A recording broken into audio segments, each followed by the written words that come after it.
The air within the crumbling confines of the old Walker outpost was thick with ghosts. Dust motes, like tiny stars adrift in the cosmos, drifted in the dim light that seeped from fractured ether crystals embedded in the stone walls. They cast an eerie azure glow, a spectral luminescence that painted the remnants of an era long forgotten. My steps were measured, each echoing softly against the cold, stone floor, reverberating through the profound silence that lay heavy as a shroud about the place. The silence was profound, tangible, pressing against my ears with a presence that could almost be touched. It was the silence of abandonment, of forgotten purpose, the kind that left room for the echoes of voices long stilled. I imagined the walkers who once filled this place, who animated its halls with their purpose and light. Now only cold stone and shadows remained, a testament to the passage of relentless time. My gaze was drawn inexorably to a forlorn desk, its surface buried beneath the detritus of obsolescence.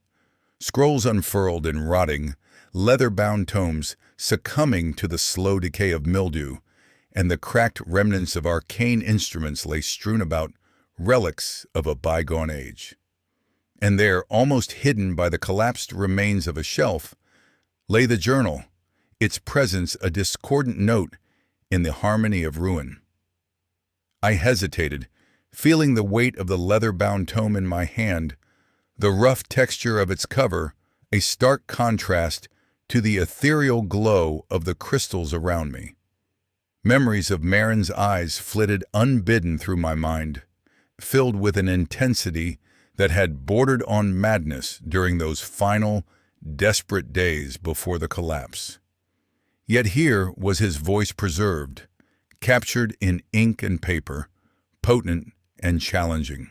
The first entry I read was a reflection on the nature of the barriers that separated our world from others. Marin wrote with a clarity and precision that seemed incongruous with the chaos that later consumed him. His arguments were cogent, crystalline in their logic. The barriers were not natural but constructs, deliberate fabrications by the earliest walkers, meant not to protect but to isolate. My heart grew heavy as I absorbed each line, the stark beauty of his reasoning as plain as the paper it was inscribed upon. He wrote of the worlds beyond, each locked in solitary confinement, a prisoner of our making. His words rang with an undeniable truth, and I felt the chill of that revelation settle upon me. Could it be that we were the architects of a cosmic prison? Jailers instead of saviors, driven by a fear of the unknown? An uncomfortable weight settled on my shoulders as I pondered the implications. In those words, I was reminded of the light in Marin's eyes when he spoke of the merging of worlds, not with the frantic zeal that others had attributed to him, but with the calm certitude of a philosopher unveiling a universal truth.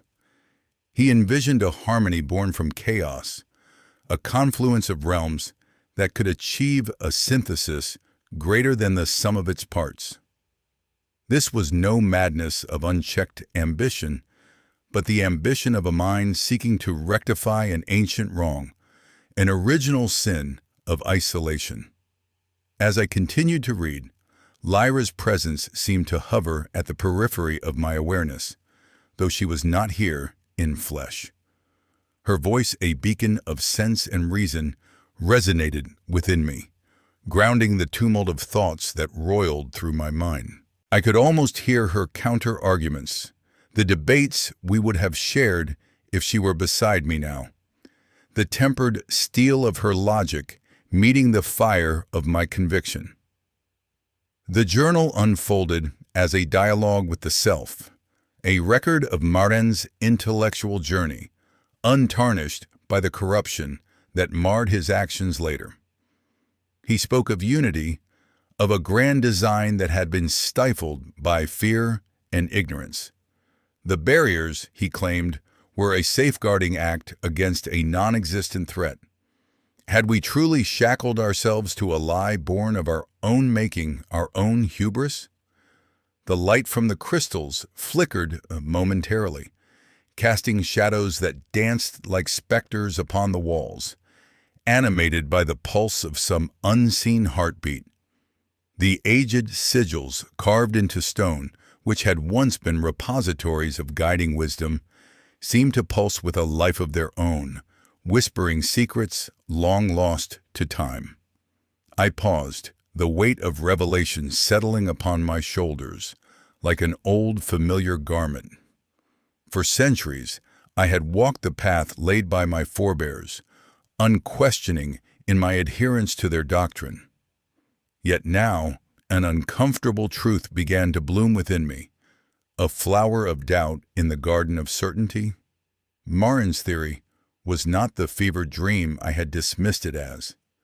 It bore the mark of reason, of logic, the very tenets upon which the walkers had once prided themselves. But the method, oh the method, for it was there that Marin had departed from the path of reason into the abyss of ruin.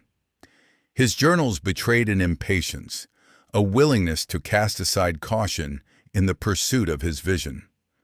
The merging he sought was no gentle union, but a cataclysmic sundering, a tearing of the veils that could not be undone.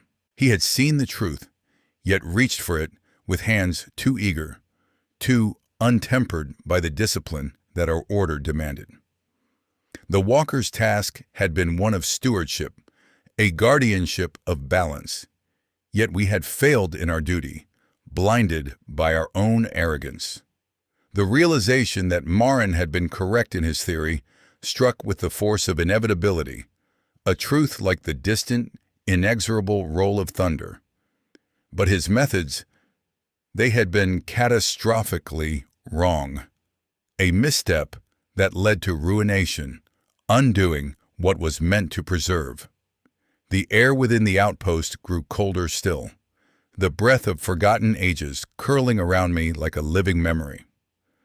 I closed the journal with a soft sigh, the echoes of Marin's words lingering in the stillness, reverberating through the chambers of my mind.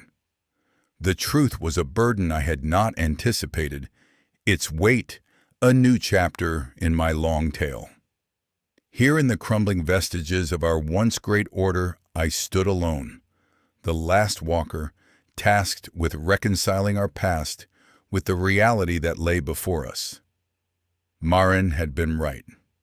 We had isolated entire worlds in our arrogance, but in his zeal to release them, he had unmade more than he had ever intended. The taste of our failure was a bitter draught to swallow. Yet it was a truth I could no longer turn away from, nor could I deny its implications. The light flickered with a final shudder, and I turned to leave the outpost, the journal still clutched in my hand like a torch against the encroaching dark, determined to forge a new path. A path that would honor the wisdom found in Marin's words without succumbing to his folly, that would bridge the worlds without tearing them asunder.